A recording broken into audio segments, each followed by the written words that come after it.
Tadi kita sama keliling-keliling di luar sana, Mas Gol. Melihat energi-energi yang negatif. Memang di luar banyak negatif. Cuma yang di luar tuh nggak bisa masuk ke sini karena ke sini ini energinya positif. Pasti. Ini lukisan apa aja nih? Emban ya? Iya. Ini emban yang sering di sini, yang sering membantu tuan rumah gitu. Cantik. Yang Mbak Rida lihat yang mana ini? Ini, Mas. Ini ya? Iya. Luar biasa sekali. Ini mungkin salah satunya, tapi ada beberapa lagi. Dan saya lihat sih ini auranya membawa pengaruh positif ya. Benar-benar kelihatan. Untuk Ibu Yeti, mohon maaf, pesan apa yang disampaikan ke pemirsa Mister Tuko Jaya di seluruh alam semesta yang indah ini? Monggo. Saya mengharapkan semua orang itu bekerja dengan jujur, sebaik-baiknya. Jangan 100%, tapi berikan dedikasi 150% kalau bisa. Dengan jujur dan baik, saya rasa kita akan baik-baik saja semuanya. Indonesia akan luar biasa. Wah, sangat setuju sekali ya. Nah, pemirsa Mister Tuko Jalan-Jalan, kami harap dari tim Mister Tuko Jalan-Jalan ini, tempat ini bisa dikelola dengan baik, dibersihkan, dirawat untuk jadikan cagar budaya dilindungi oleh pemerintah. Pemirsa Mister Tuko Jalan di Anda berada, saya akan mengunjungi tempat-tempat yang di sekitar Banyumas ini ya, tempat yang mempunyai mitos-mitos atau misteri-misteri atau sejarah juga atau budaya-budaya. Ikut Mister Tuko Jalan.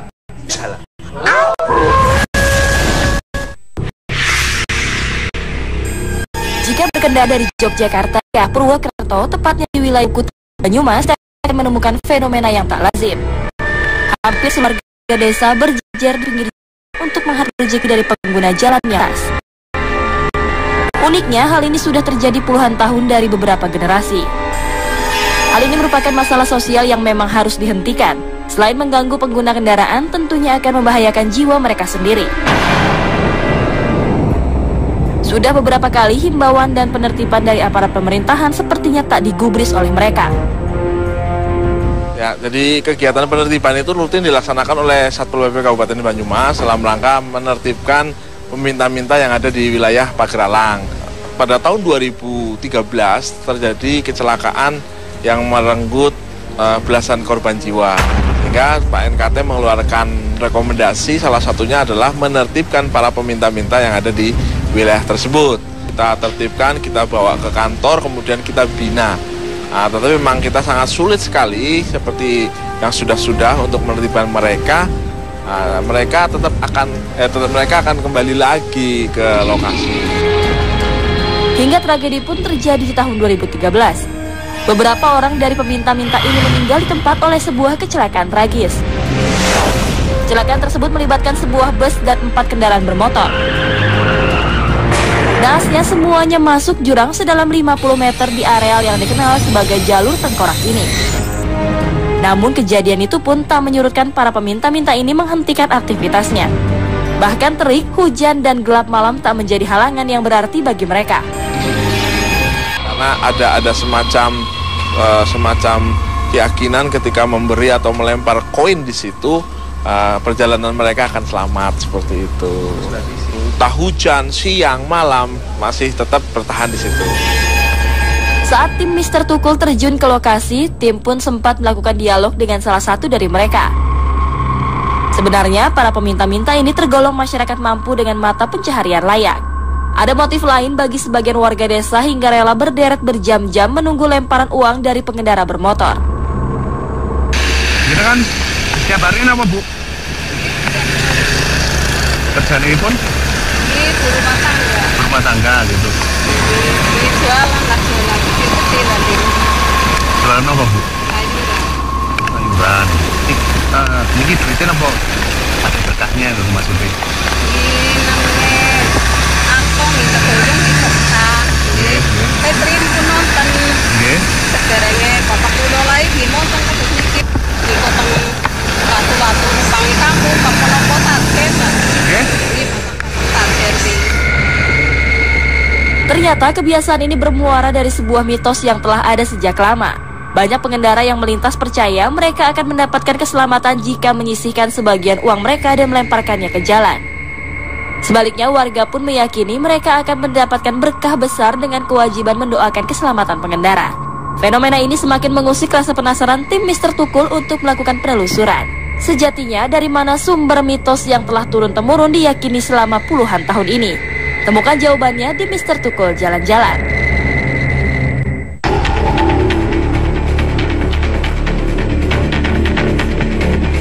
Nah, pemirsa Mr. Tukul Jalan-Jalan dimanapun Anda berada dari dunia nyata maupun dunia gaib di seluruh alam semesta yang indah ini. Saya masih bersama tim Mr. Tukul Jalan-Jalan, yaitu Mas Ahmad, Mr. I, dan Yesi, serta Mbak Rida.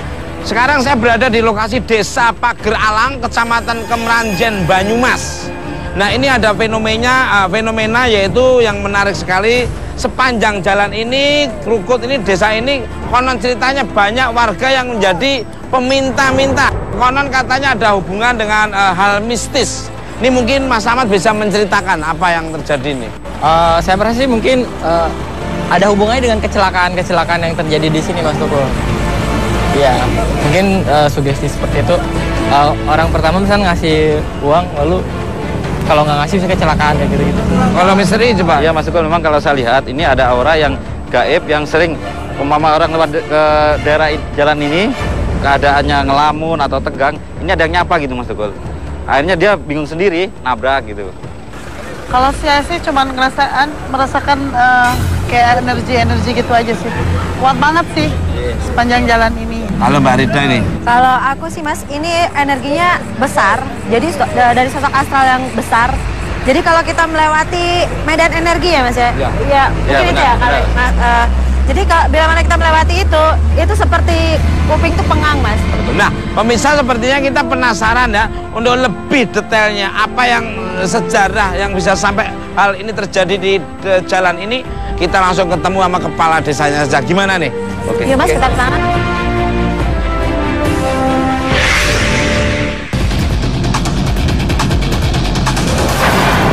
Maaf, ini dengan Pak Lurah, namanya siapa? Pak Jumanto, Pak. Pak Jumanto, ini adalah kepala desa ya Pak ya? Di sini ya. Gimana nih Pak ceritanya, apa bener nih tadi ceritanya kok di sini banyak konon ceritanya ada para pengemis yang ada hubungan dengan mistis, itu seperti apa toh Pak? Jadi begini Mas Tukul. Dulu sebelum banyak kendaraan, sebelum banyak mobil itu kan pedagang itu kalau mau berdagang itu jalan kaki. Dan di situ siapapun yang lewat pedagang tersebut itu selalu menaruh dagangannya. Nah, anggapan dari mereka itu biar dapat berkah, penglaris juga yang lain seperti itu. Nah, majunya zaman kesini, di situ setelah banyak mobil, angkutan dan lain sebagainya, setiap angkutan juga punya anggapan seperti itu, selalu melempar duit pada pas tapal batas desa, pada pas batas tersebut. Kemudian itu berkembang dan terus menerus sampai siapapun yang lewat di situ itu minta berkah, keselamatan dan lain sebagainya dengan cara melempar uang. Dan kalau tidak sampai melempar uang, para pengendara itu akibatnya pernah terjadi Pak. Yang tidak buang uang di situ itu kepercayaan mereka, mitos mereka itu yang tidak buang nanti akan terjadi kecelakaan seperti itu. Emang pernah Pak terjadi kecelakaan? Kalau nggak melempar itu pernah terjadi nggak? Yang terakhir itu kapan? Kecelakaan yang paling fatal kemarin terjadi pada tahun 2013 menjelang Lebaran. Dan di situ ada bus dari arah utara dan ada mobil sedan dari arah selatan itu benturan dan sampai terseret ke jurang. Dan itu tidak hanya mobil sedan dan bus, itu termasuk 4 sepeda motor terbawa ke bawah. Dan korbannya itu mencapai 17 orang meninggal di tempat. Kabarnya apa memang dari supirnya itu apa karena memang nggak ngasih itu Mas? Ngelempar uang itu atau maksudnya disinyalir pada saat itu kejadiannya seperti itu nggak Mas? Memang karena bus itu dari utara mungkin kenceng, saking kencengnya dan mungkin di situ tidak melempar uang, Mbak. Oh ya. Pernah terjadi apa nih? Diadakan penertiban. Diadakan penertiban juga pernah terjadi Pak ini. Itu pernah begini. Jadi begini. Pas Lebaran yang dulu itu pernah diadakan razia. Jadi mereka yang di situ itu dibawa ke kantor Satpol PP. Bahkan saya pernah mengambil dari kantor Satpol PP karena itu adalah warga saya. Namun setelah kami bawa balik itu besok harinya kembali lagi ke situ. Mungkin pengeterawangannya kan berbeda pandangannya. Kalau saya lihat gini Mas Tukul ya, memang ada sosok Mas Tukul ya. Terus ada seorang pengendara lewat di situ kecelakaan meninggal. Setelah meninggal keluarganya ini punya niatan mungkin ini ada yang ganggu, akhirnya dikasih sedekah di daerah pohon itu masuk ya, kasih duit, dia lewat. Alhamdulillah sampai saat itu dia nggak pernah kecelakaan. Hanya memberitahukan pada orang lain kalau lewat situ ngasih ngelempar duit gitu. Padahal kalau mama kita nggak ngelempar, insya Allah nggak apa-apa gitu. Ada yang pernah lihat itu bentuknya kulitnya seperti babi dan tangannya itu sampai sama dengan kaki panjang.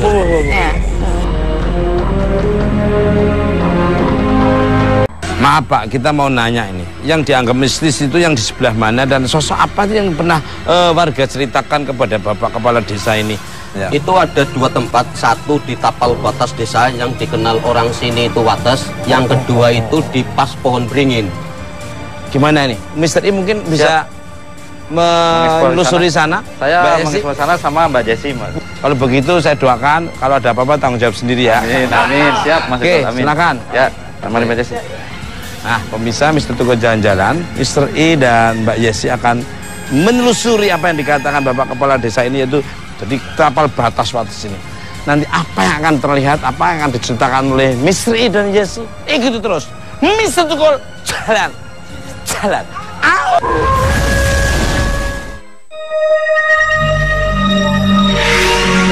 Penelusuran pun dilanjutkan. Ada 2 objek mistis yang harus ditelisik keberadaannya. Sebuah tugu tua bercorak kuno sebagai simbol batas desa dan titik kecelakaan yang sering mengakibatkan hilangnya puluhan korban jiwa.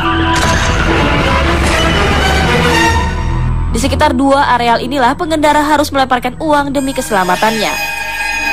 Di titik keramat inilah penampakan-penampakan misterius sering terlihat. Sosok wanita sering berdiri terdiam, seolah sosok memperhatikan gerak-gerik pengendara yang melintas. Siapa sebenarnya sosok misterius ini? Adakah hubungan sosok ini dengan beberapa tragedi kecelakaan yang pernah terjadi?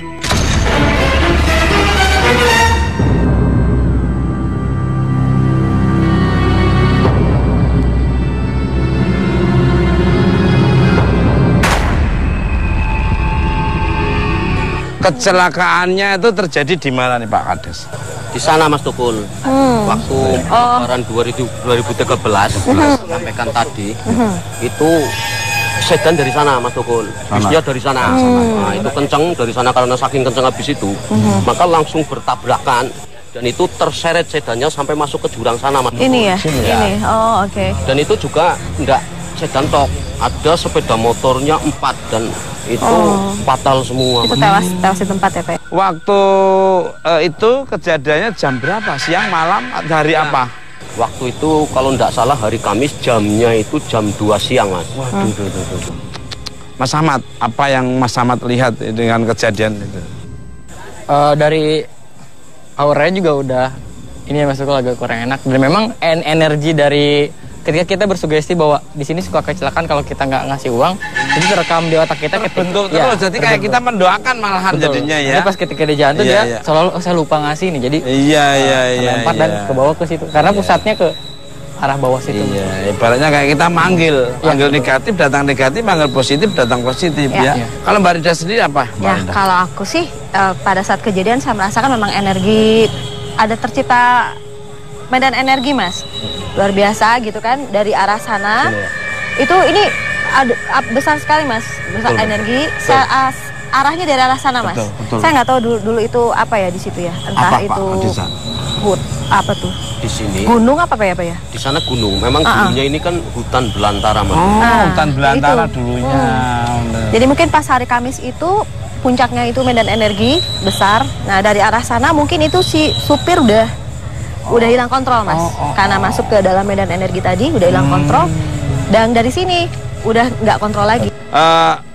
Sosok apa yang menguasai, apa yang dominan di sini nih Mas Ahmad? Yang banyaknya sosok kaum jin di arah sini Mas Tukul. Terus di atasnya juga memang kebanyakan hitam ya, dia berbentuk hitam kayak besar ya, besar terus nungguin. Jadi ketika memang ada orang yang bersugesti seperti itu, jadi ketarik langsung. Dia tuh seolah-olah kalau misalkan ini kayak diam di atas mobilnya gitu. Seolah dia tuh kayak gitu selalu kayak mengendalikan. Jadi kalau kita udah masuk ke arah situ Mas, sudah lupa gitu. Persis benar seperti yang kata Ahmad bilang, kalau aku lihat ini bentuk asalnya tuh luar biasa besar ya Mas. Karena gabungan energi dari gunung dari arah sana. Dan itu dia berlipat ganda. Itu jadi kekuatannya pas hari Kamis itu mungkin pas puncaknya itu Mas. Kita agak kesini aja. Karena sepertinya kita harus kesini. Ya, kalau ini saya lebih lihat jenis jin berbentuk hewan. Oh, itu ada sinar tuh, ada sinar. Merinding. Dari sana itu sinar. Iya, saya lihat betul kayak Ahmad, ada sosok bertanduk. Sebenarnya dahulu ini tempat apa nih Pak Kades? Hingga sampai sekarang sangat aura sangat kuat sekali ini. Enggak Pak? Mungkin di sini dulunya memang banyak sekali makhluk gaib Mas Tukul. Ini menurut cerita itu di sini itu kalau ada orang nyetir tidak konsentrasi itu kadang-kadang terlihat orang nyebrang seperti itu. Bahkan ada warga saya yang pernah melihat bahwa di sebelah sana itu ada yang nyebrang manusia tanpa kepala Mas Tukul. Biasanya terjadi hal itu tuh siang hari apa malam hari itu ya? Biasanya kalau penampakan itu tidak tahu waktu, kadang siang kadang malam. Saya sangat setuju Zang. Ya karena nggak ada perbedaan waktu Mas kalau ada di dunia seperti itu. Ya karena dia sugesti itu Mas Tukul. Jadi dia itu kan mengendalikan bebas. Jadi kayak seperti ngasih dari teman-temannya kan banyak Mas Tukul. Jadi soalnya kamu bisa jadi jalan di situ. Jadi saya melakukan kepala. Ya yang pernah lihat itu bentuknya kulitnya seperti babi dan tangannya itu sampai sama dengan kaki panjang. Ini kok aku kok melihat sana mesti langsung seret merindingnya apa itu? Karena ini kumpulan Mas. Iya dong, kumpul di situ di belakang. Aku lihat sana tuh langsung seret gitu. Ya. Mbak Lida, ini flashbacknya seperti apa nih dunia? Nah, betul kata Pak Lurah tadi, ini kalau saya lihat ini hutan belantara Mas, padat dan jalur dari pohon per pohonnya tuh padat. Iya. Jadi nggak benar-benar hutan belantara gitu, hutan rimba. Nah, jadi sebelumnya tuh sudah didominasi sama makhluk-makhluk gaib memang Mas.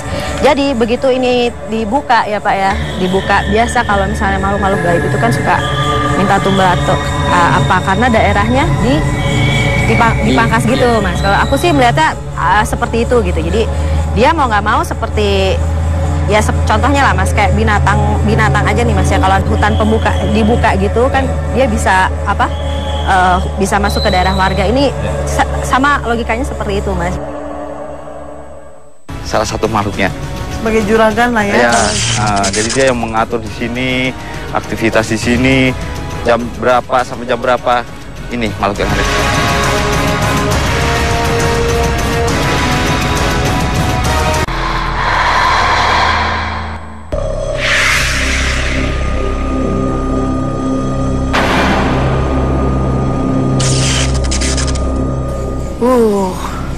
Nih rasanya udah kayak awalnya energinya. Oke, pemirsa, sekarang kita udah berada di perbatasan dan konon katanya di sini tuh banyak makhluk yang serem gitu yang sering muncul dan makhluknya itu yang sering minta-minta gitu ya. Dan sekarang kita akan tanyakan langsung ke Mr.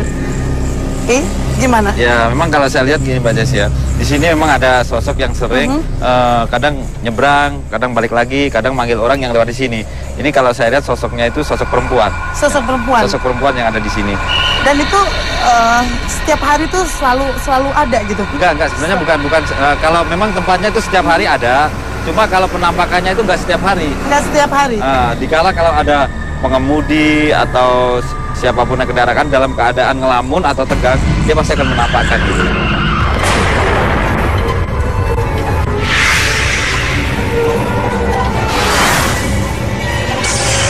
Ya, gini Mbak Jess ya, yang saya bilang tadi itu memang orang mengatakan di sini angker gitu. Cuma yang saya lihat kan ada cuma satu sosok di sini. Iya. Yang lainnya dari sosok yang dari sana. Sebenarnya sih yang lebih kuat lagi sosok itu yang dari sana. Oh, ada lagi? Ada lagi. Itu sosok-sosok yang dari sana itu lebih banyak aktivitasnya. Oh, gitu. Jadi kalau gitu gimana kalau kita lihat ke sana? Kita lebih baik ke sana, kita mengeksplor sana biar tahu apa sih keangkeran yang ada di sana gitu. Oke.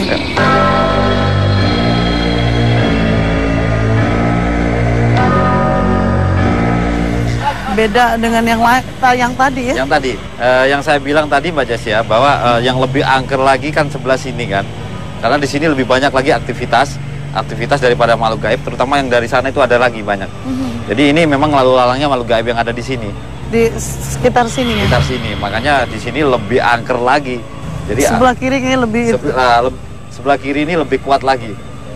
Kalau yang di sana, arah sana, ini kita mau berjalan sekitar 100 meter, itu ada lokasi di sana itu pasar gaib, maksudnya pasar gaib ini. Jadi aktivitasnya itu kalau umpama mulai subuh sampai menjelang maghrib, itu nggak ada apa-apa, kosong.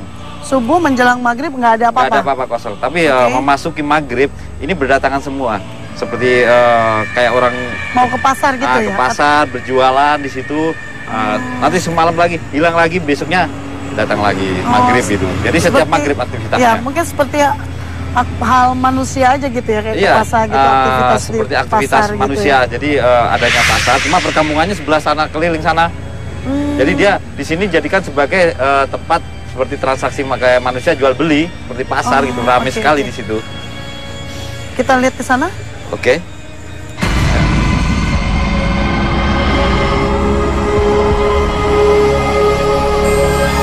Jadi yang saya bilang tadi di bawah, yang ada pasar gaib itu di sini. Lokasinya sebelah kiri ini ya? Jadi radius gitu sampai ke sana, itu aktivitas seperti pasar. Dan mereka campur juga ya, ada laki-laki perempuan gitu? Campur, ada laki-laki, ada perempuan, ada anak-anak kecil, ada yang tua gitu. Ini kalau sekarang, keadaan sekarang, ini ada dua makhluk yang sedang melihat ke sini. Karena apa? Mulai dulu kan, apalagi malam gini, nggak pernah dijamakan gini kan, dengan adanya kedatangan kita, dia merasa seperti orang kayak ya sebenarnya sedikit terusik dengan adanya kita, karena dia merasa aktivitasnya yang setiap malam dilakukan di sini merasa kayak terganggu dengan adanya kita. Kita ke sana.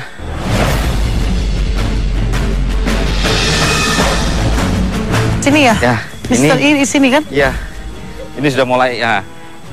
Kita sudah di pinggiran yang saya bilang tadi, pasar gaib itu. Mungkin Mbak Jessi merasakan aura-aura yang di sini udah mulai beda.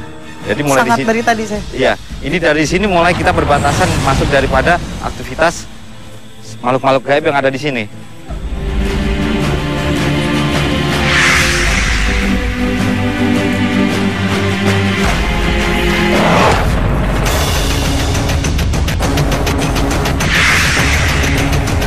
Tadi ada apa di sini? Ini makanya saya langsung ke sini. Ini ada sosok, bisa dikatakan dia yang seperti kayak di dalam manusia, dia kepala pasarnya dia. Oh. Jadi iya. dia yang mengatur aktivitas di sini, ini salah satu makhluknya. Sebagai juragan lah ya. Jadi dia yang mengatur di sini, aktivitas di sini, jam berapa sampai jam berapa. Ini makhluk yang ada di sini. Dia sedang duduk. Nah, gambarannya itu seperti apa ini? Kalau di sini sosoknya laki-laki, tingginya sekitar 2 meter, bentuknya itu badannya gempal, terus rambut sepanjang segini, ini penuh dengan rambut seperti jenggot sama kumis di sini. Dia hanya memakai celana pendek segini, jadi nggak pakai baju, juga sininya nggak pakai apa-apa, ini hanya celana pendek sini. Dia duduk di sini, diam. Tadi kenapa saya lari ke sini? Dia seperti orang manggil gitu. Ya maksudnya kita kesini dalam aktivitasnya selayaknya kita izin dulu sama dia karena dia yang punya gitu. Sekarang kita semua ini di tengah-tengah kerumunan makhluk-makhluk gaib. Kita sampai sana ini kita di tengah-tengah kerumunan.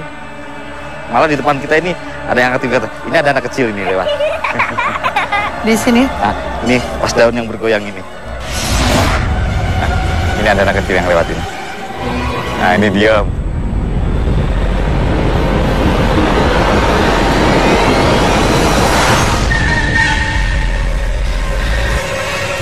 Aku kayak merasa di sini tuh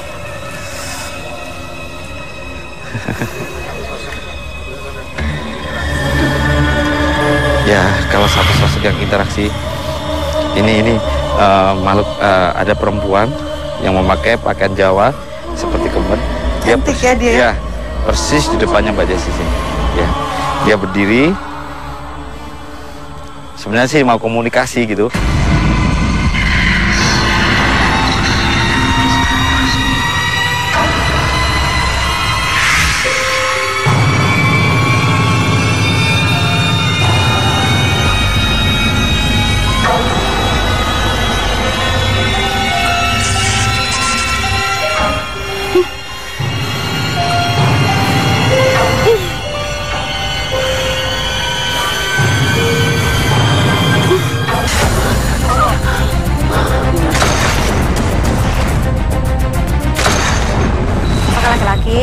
Perawakannya lebih kecil tapi kepalanya besar.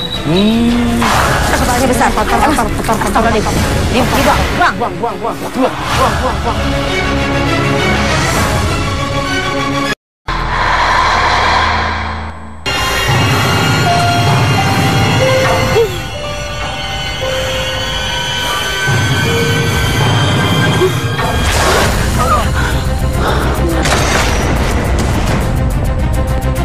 Makhluk itu masih di sini. Jangan tahan dulu. Assalamualaikum.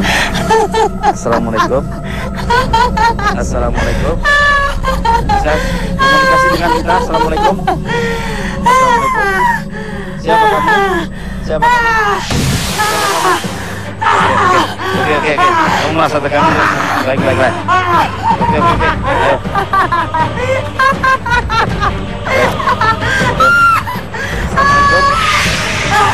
Keluarkan aja ya.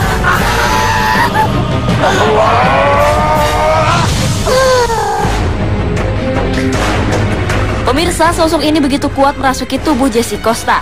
Ia terus meronta sebagai tanda penolakan akan kehadiran tim Mr. Tukul.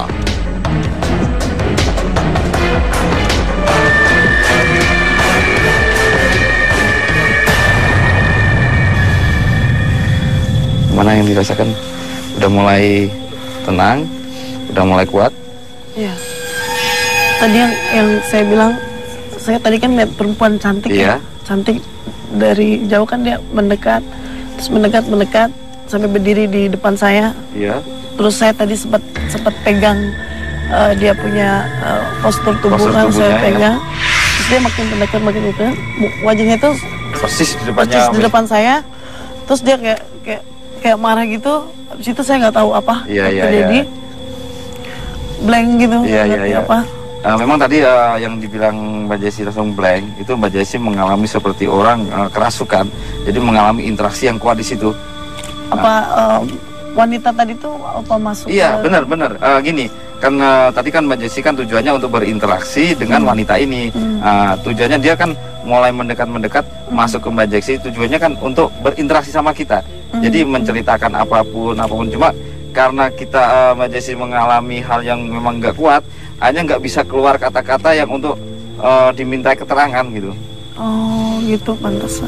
Jadi misteri makhluk-makhluk yang aktivitas yang di sana itu tadi, yang pasar gitu dan banyak makhluk-makhluk itu ada kaitannya dengan jalan yang di sana nggak sih? Kecelakaan kalau saya lihat makhluk-makhluk aktivitas yang pasar di sini itu nggak ada hubungannya sama yang di sana. Oh, sama sekali? Sama sekali nggak ada hubungannya. Jadi dia aktivitasnya di sana, memang di jalan raya sana. Kalau yang di sini aktivitasnya di sini juga kembali lagi ke kampungnya masing-masing di sana. Oh, jadi nggak ada hubungannya sama yang di sana. Cuma kadang memang sih kadang aktivitasnya sampai ke sana, cuma balik lagi ke sini. Jadi nggak sampai aktivitas yang mengganggu pengendara-pengendara yang ada di sana. Sama sekali yang mereka yang ada di sini tidak mengganggu sama sekali. Nggak ada hubungannya. Jadi kalau yang kecelakaan itu penyebabnya apa? Penyebabnya gini, kalau saya lihat di sebelah sana itu ada sosok seperti orang gila. Nah, itu sering mondar-mandir di jalan raya itu. Kadang memanggil. Dikala orang pengendara ini lewat ke situ, dan mungkin pikirannya lengah, ngelamun, tidak konsentrasi, dia dikagetkan dengan orang nyebrang. Akhirnya mendadak karena juga tikungan jalannya, makanya ini langsung ketabrakan sama yang ada di sini. Hutan Krukut Banyumas dikenal sebagai wilayah berdaya magis tinggi. Tempat bersarangnya makhluk gaib dengan bermacam-macam rupa.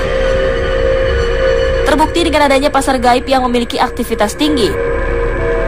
Hutan ini merupakan areal sunyi dengan aktivitas manusia yang minim. Terlebih lagi ada sesosok yang terbentuk oleh residu energi lelaki gila. Sosok ini disinyalir sebagai sosok jahil biang dari rentetan kecelakaan yang terjadi di jalur tengkorak ini. Rambut gimbal dan bertelanjang dada adalah gambaran dari sosok liar tersebut. Penampakannya kadang terlihat berjalan menyusuri sepanjang jalan hutan Krukut. Anehnya, sosok ini memiliki ketertarikan lebih kepada kaum Hawa.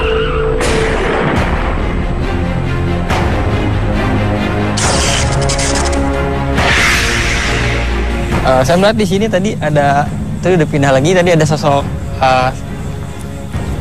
jadi apa sih? Keribo gitu maksudnya apa sih? Bisa mediasi sama Mbak? Komunikasi boleh? Ya, coba silakan.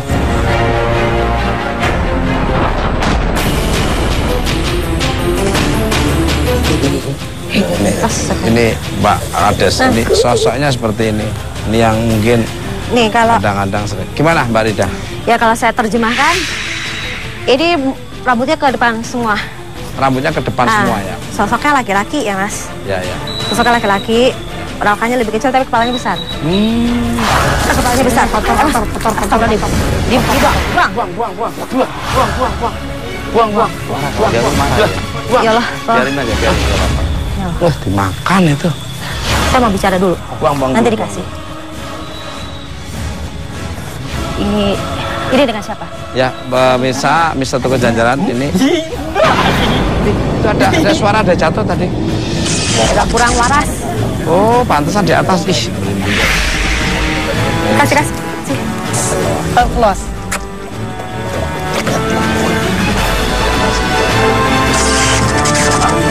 Oke. Ada bawa burung di atas ya? Iya. Kamu tuh sama siapa tadi kesini? Kamu sama siapa kesini? Bisa diajak ngomong nggak yang itu? Siapa itu? Siapa? Bisa diajak ngomong? Hah?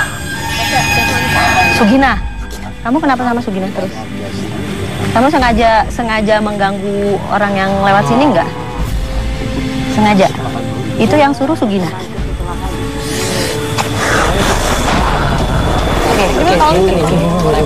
Oke. Sepertinya beliau ini kayaknya patah hati ya Mas sama Sugina ini. Sugina ini kayak bunga desa, Pak. No. Sugina. No.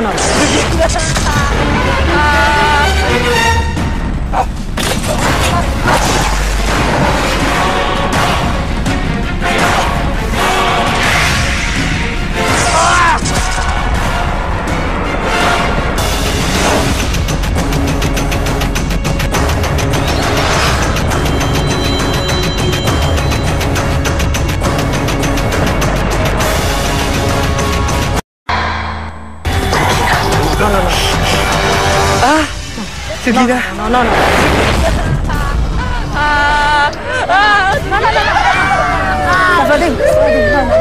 Sabar. Ya. Oke. Ya, nanti dikasih. Ya, nanti dikasih. Sabar dulu.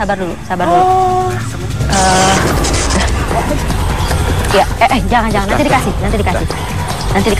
Kasihan lah. Ya udah, di transit. Soalnya lapar banget ini. Ini nafsunya nggak jelas.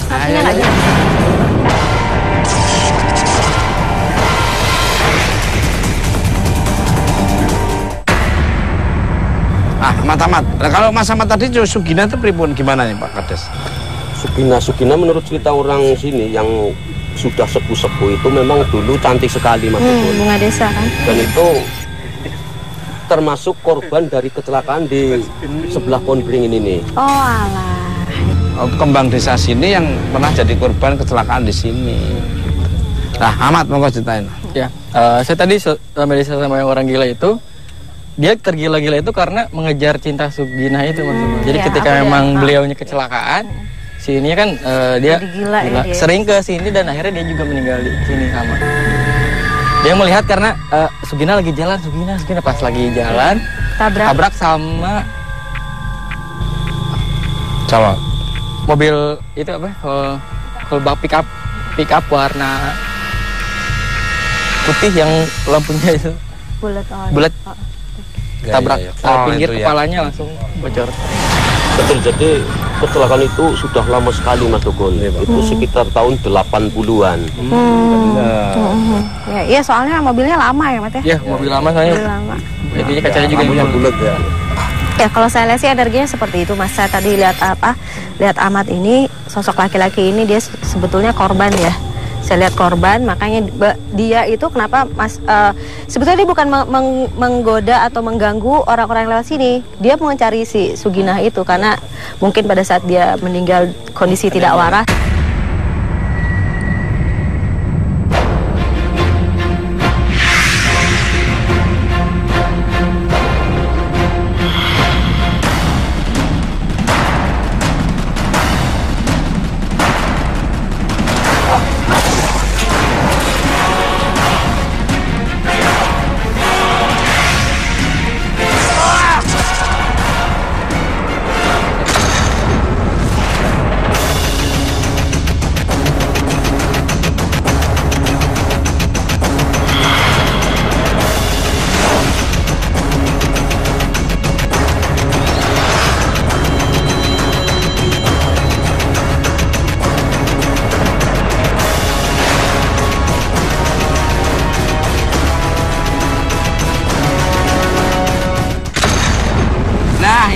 Pemirsa, Mister Tukul Jalan-Jalan dimanapun Anda berada dari dunia nyata maupun dunia gaib di seluruh alam semesta yang indah ini.